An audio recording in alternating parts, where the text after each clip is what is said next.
私大嫌いなあなたの悪口を言いまくって、でも最後まで残ってたのはやっぱり惨めな自分で、置いてかないでね、行かないで、今まで一度も君の方からいなくなるなんて思いもしなかったんだ。ああ、それは7月の少し暑い日で、まぶたわずかな水でくしゃくしゃに濡れて、ああ、いつもの得意な嘘だと思ってた。あなたもあげずに謝ってたのにね。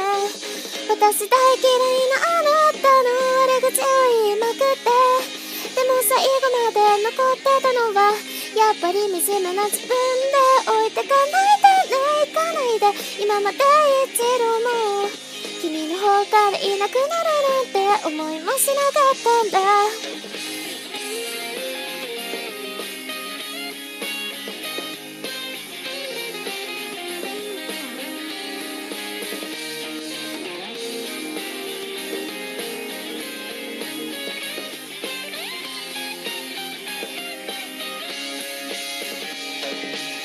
得意げに笑って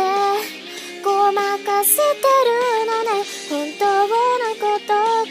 しているくせに、そしらぬ顔して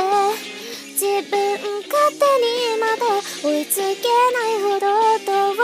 を歩くくせに、私大嫌いなあなたと毎日口喧嘩して、でも最後には笑えるなんて勝手に思っていたんだよ。置いてかないでね、謝るよ。私は一度も君の方からいなくなるなんて思いもしなかったんだ。私大嫌いなあなたの悪口を言いまくって、でも最後まで残ってたのはやっぱり惨めな自分で、置いてかないでね、言わなくちゃ今まで一度も君の方からいなくなるなんて思いもしなかったんだ。いつも大嫌いなあなたと